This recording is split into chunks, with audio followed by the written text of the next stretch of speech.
So our good friend Jessica, who's manning this whole operation over here, she asked, what happens when you get sick in Mozambique? And my wife has very good experience of what it's like Not being very good sick. Yeah, she's been to a hospital. Okay, well, anyways. So recently, in January, we went to South Africa for a conference, and then we hopped the border to Mozambique to visit some of our friends. Right before we were supposed to fly back to the United States, I ended up getting food poisoning, which was not fun. I thought I could suck it up, and then, because we were supposed to leave the next day, but I could not move. So you ended up taking me to the hospital. Yeah. And they ended up helping me out, and we missed our flight. We had to wait a few days. But there is good care where you go. We went to the hospital, and before you go to just any hospital, do your research. Ask if you're with expat community, ask for friends and family, or if you only around locals, ask which hospital is a good one, because they'll give you good guidance.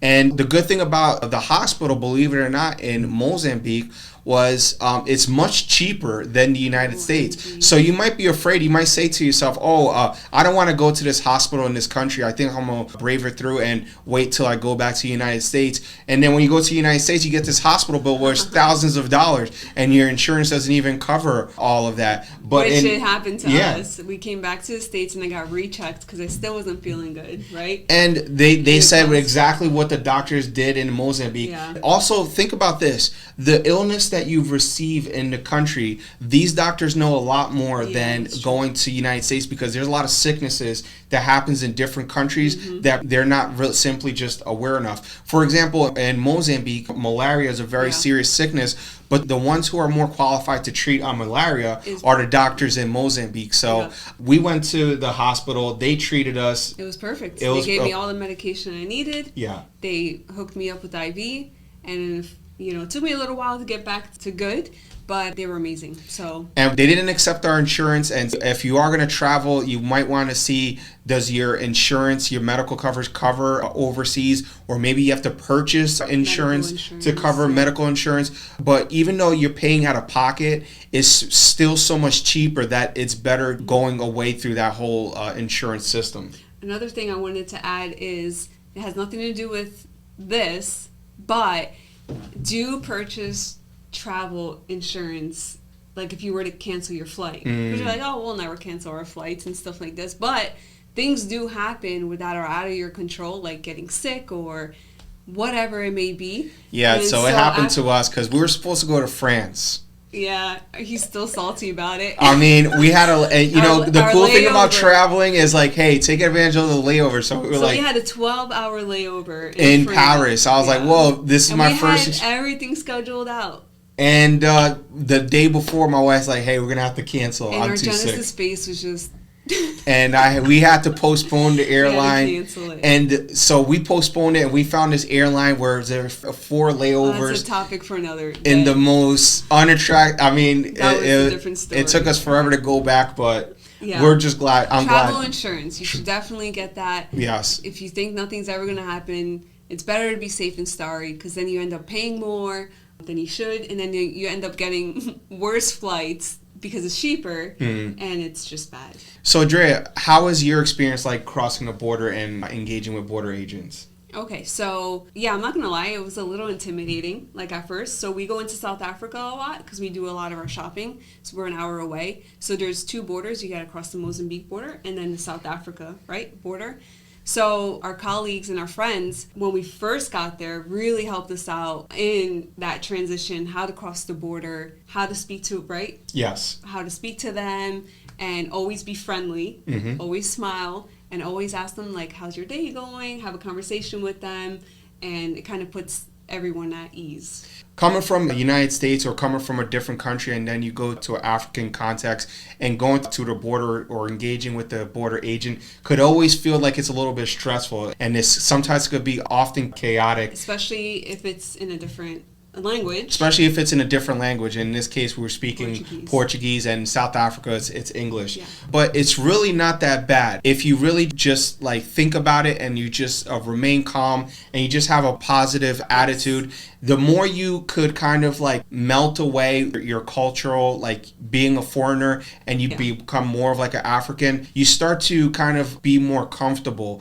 And it's really not that bad. And it's just like anywhere else you go. Like I compare it like going to the DMV. If you give an attitude to the border agent, or if you give an attitude to a government official, and you make yourself kind of like suspicious when you're always defensive, or superior, or you feel like you're more superior, of course you're going to come back and you're going to have trouble doing what you have to do or crossing the border. If you have a good mentality, you kind of like you have a great attitude, like how Bruce Lee says, like water becomes whatever environment becomes. So if you're in Africa, right, if you're in Mozambique, you got to become Mozambique. You have to kind of let the culture be with you, and you have to have a kind of like an attitude of being calm and relaxed. Calm, cool, and collective. Calm, cool, and collective. So like our friends were teaching us, like, just conversate with them, ask them how they're doing, and just put yourself in the same level as them. Absolutely. You know?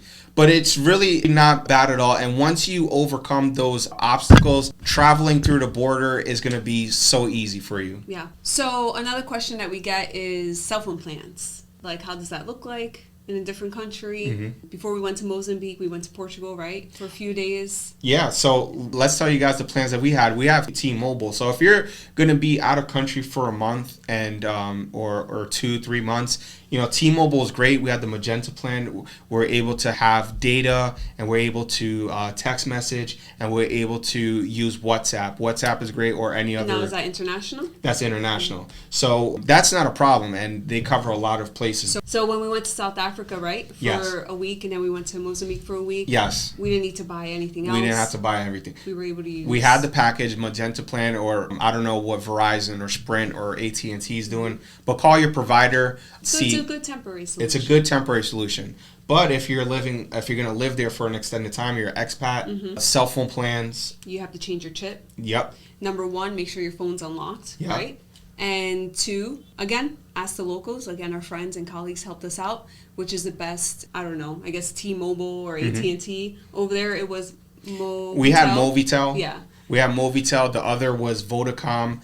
Vodacom was a little bit more expensive. And, you know, once again, even if you want to travel and have another phone, because if it's lost, stolen, or broken, and you don't care about it, you didn't spend as much as your phone that you use in the United States, that's okay. And then some phones even have 2 SIM card slots and stuff like that. So there's a lot of stuff that you could do with it. Buy an extra phone. I would probably encourage you to get the local cell phone plans, and you might be surprised. You get much more data, fast speeds, and much cheaper. So what we did was we did end up getting Movitel. You switch out the SIM cards, save your U.S. SIM card. Don't lose that, because when you travel back, you do need it. Which is easily replaceable. Yeah, which we did lose, and we had to get it. And then it was like, what, $20 a month? Yeah. And you just get this code, you punch in the code, and then it lasts you about like a month. Yeah. And you get the code at the gas station or wherever. Yeah. So it's pretty cool. Because your phone did break in Mozambique. Yes. So it is good to have a backup phone. Yeah, it's good to have a backup. We had to wait till someone came from the States. And you could buy phones in Africa. You could buy phones in Mozambique, and they have some pretty good ones. Remember, if you go to a different country, especially in Africa, iPhone's going to cost twice as much. So it might be a good idea if you're going to travel or you're an expat. You might want to buy a backup just in case something happens to it, God forbid, because the place that you're going to might be a little bit more expensive. They'll have it probably. They'll probably have it, but you'll pay for it. Yeah, there were a lot more. You'll definitely. And just because you're in Africa, just because you're in Mozambique, yes, we do have cell phone. Yes, we do have data. So many people ask us, do we have data here and there? There's literally a cell phone tower everywhere, and you're going to get fast speed. So, yes, so we do have that. And WhatsApp. And WhatsApp has been the greatest resource tool we've had. All right, so we're pretty much closing up this podcast. We just want to talk to you about a few quick things. If you're ever thinking about traveling overseas, what do you do? How do you prepare yourself? One thing that I would almost always encourage, if you have the opportunity, if you could duplicate your passport. Why do I say that, right? If you report it lost or stolen, this and that, they'll give you a passport. Why is it good if you have 2 passports? Well, if you lose a passport, sometimes it's either very expensive or it's very hard to regain that passport. There's even times where a police officer confiscated someone's passport. Anything could happen when you go to a different country. I guess another tool or another tip seems pretty basic, but your luggages may be lost, so carry extra clothes in a carry-on. So recently, when we went to South Africa, they asked us to go on a different flight, and they held on to our luggages.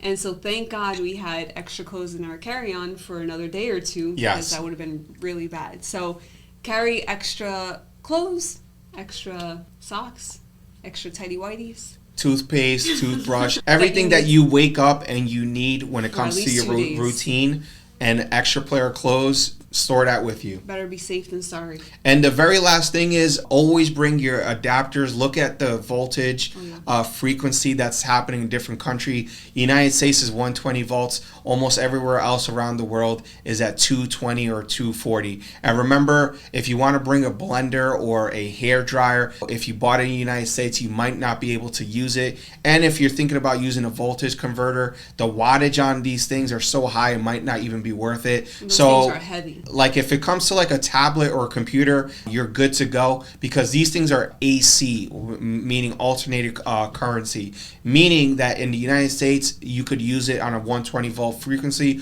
or if you use it overseas, you can still use your electronic device. Most electronic device, such as like a speaker or a television, they're going to be AC, but the DC direct current, these are stuff are like hair dryers, toasters. So a lot of these appliances, unfortunately, you cannot bring. If you really do need to bring an appliance, you absolutely love it, like a Vitamix or a blender or something that's really high value, you're going to have to probably bring a voltage converter. But these things, they're like 500 watts, 10,000 watts.